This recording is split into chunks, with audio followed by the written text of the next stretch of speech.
Pemirsa, Presiden Joko Widodo menyerahkan estafet presidensi G20 2023 mendatang ke Perdana Menteri India Narendra Modi. Penyerahan ini sekaligus menutup perhelatan KTT G20 di Bali.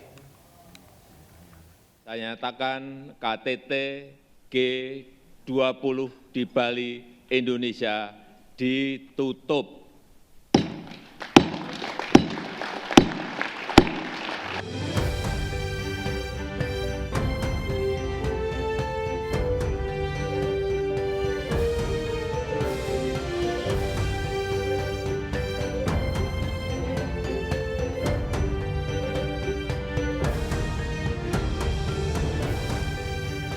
Izinkan saya mengulangi pesan yang saya sampaikan dalam pembukaan KTT kemarin.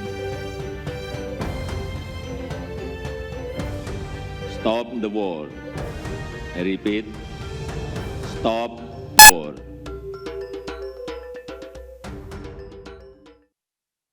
Dalam pidato penutupannya, Presiden Jokowi memperingatkan perang hanya akan menjadikan ekonomi dunia yang rapuh menjadi lebih buruk. Pidato penutup Presiden Joko Widodo menjadi perhatian pemimpin negara G20. G20 tidak hanya mencakup Rusia, tetapi juga negara-negara seperti China dan India yang memiliki hubungan perdagangan signifikan dengan Moskow dan telah menghentikan kritik langsung mereka atas perang tersebut. Sementara Presiden Jokowi mengatakan bagian dari deklarasi G20 yang berhubungan dengan perang adalah bagian yang paling diperdebatkan selama 2 hari KTT berlangsung.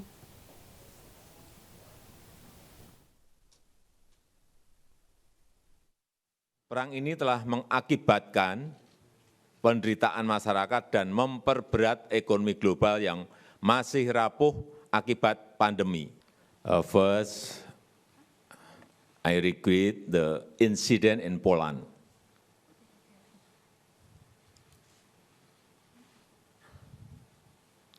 I call all parties to remain calm and refrain from escalating tension.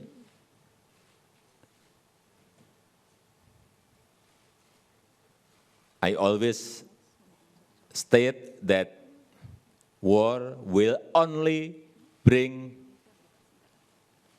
devastation. Therefore, we must stop the war. And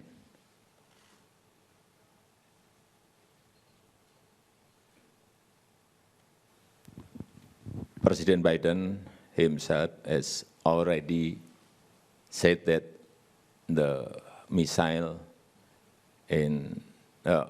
is unlikely coming from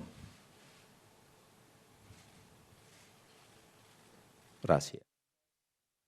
Di tengah-tengah perhelatan KTT G20, Presiden Amerika Serikat Joe Biden menyerukan pertemuan darurat dengan para pemimpin G7 sekaligus NATO setelah Polandia menyatakan rudal buatan Rusia menewaskan 2 orang di bagian timur negara itu.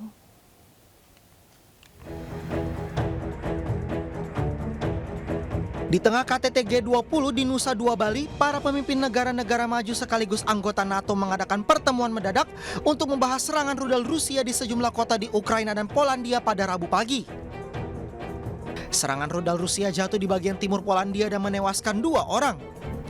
Polandia merupakan anggota NATO dan sekutu Amerika Serikat. Presiden Amerika Serikat Joe Biden segera menggelar pertemuan tertutup. Hasil pertemuan menyatakan mereka mengutuk serangan rudal yang dilakukan Rusia di kota-kota Ukraina dan infrastruktur sipil pada hari Selasa. Rapat yang juga dihadiri oleh para pemimpin NATO juga menegaskan dukungan kepada Polandia pasca serangan rudal yang diduga ditembakkan Rusia. Selain Joe Biden, pertemuan mendadak ini dihadiri oleh Perdana Menteri Inggris Rishi Sunak, Presiden Prancis Emmanuel Macron, Perdana Menteri Italia Giorgia Meloni, Perdana Menteri Belanda Mark Rutte, Presiden Dewan Eropa Charles Michel, Kanselir Jerman Olaf Scholz, Presiden Spanyol Pedro Sanchez, dan Perdana Menteri Jepang Fumio Kishida. Usai menutup KTT G20, Presiden Jokowi dan Presiden China Xi Jinping secara daring menyaksikan uji dinamis kereta cepat Jakarta-Bandung (KCJB) di Stasiun Tegaluar, Kabupaten Bandung, Jawa Barat. Proses pembangunan kereta cepat Jakarta-Bandung telah mencapai 80% lebih.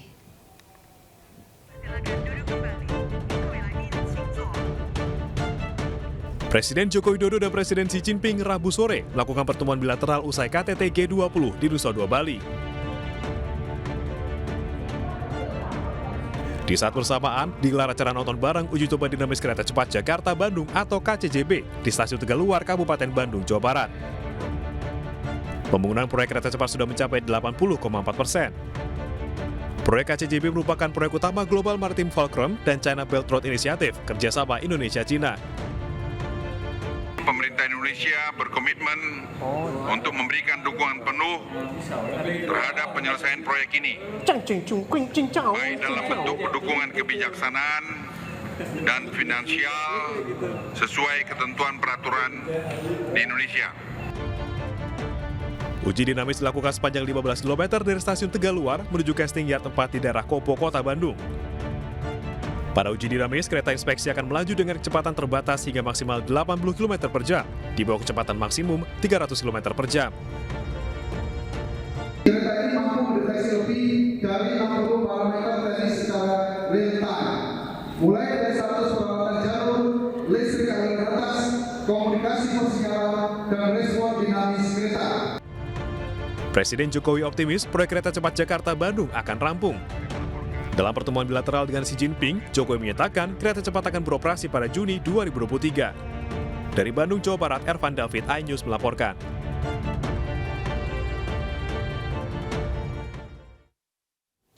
Pendamping Presiden Komisi Eropa Ursula von der Leyen mengunjungi objek wisata Pura Goa Gajah di Gianyar, Bali pada Rabu siang. Kunjungan ini di sela-sela berlangsungnya KTT G20 di Nusa Dua Bali.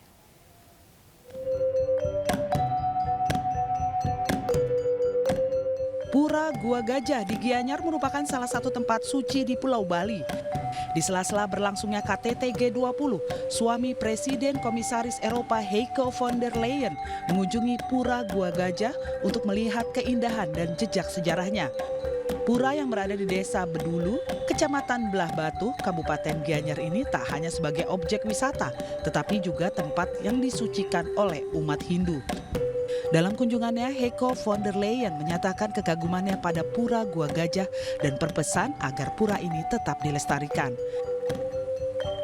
Keseluruhan dari areal Pura Goa Gajah termasuk di areal Buddha. Dan dia tertarik sekali di dalam gua karena di dalam gua itu sudah berumur di atas 1000 tahun, masih eksis untuk dipakai untuk meditasi. Dia tanya kenapa namanya Goa Gajah, itu lengkap sesuai dengan prasasti-prasasti.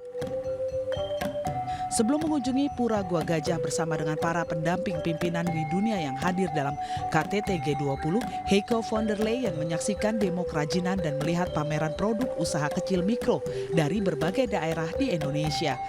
Dari Gianyar, Bali, Ketut Catur Kusumaningrat, iNews melaporkan. Ya, konferensi tingkat tinggi G20 di Nusa Dua Bali telah berakhir. Perhelatan akbar yang dihadiri para pemimpin dunia ini berlangsung sukses. Salah satu faktor pendukung adalah infrastruktur kelistrikan dalam kondisi aman sehingga menghadirkan listrik tanpa kedip.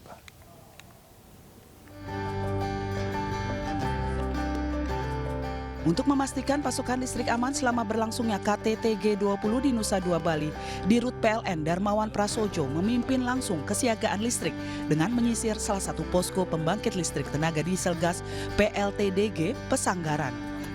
Pemantauan ini untuk memastikan seluruh infrastruktur kelistrikan hingga personel bersiaga demi kelancaran acara dengan menghadirkan listrik tanpa kedip.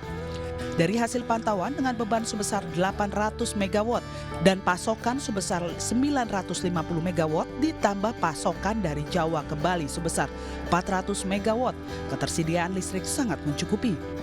Juga siap dalam kondisi yang prima, kemudian kesiapan dari pasokan energinya, baik gas maupun diesel fuelnya, semuanya juga sudah dalam kondisi yang prima, pasokannya sangat andal. Kemudian kita tadi juga mengecek satu demi persatu pembangkitnya dalam kondisi prima, Kita melihat juga tim yang ada di sini, di control room ini, semuanya siap. PLTDG Pesanggaran yang dioperasikan oleh PLN Indonesia Power tak hanya siap dengan mesin pembangkit dan pasokan energi yang prima, tetapi juga personel yang senantiasa siaga. Perhelatan KTT G20 yang ditutup dengan pertunjukan megah di Garuda Wisnu Kencana pun berlangsung dengan pancaran penuh cahaya dukungan PT PLN. Dari Denpasar, Bali, Indira Ari, iNews melaporkan.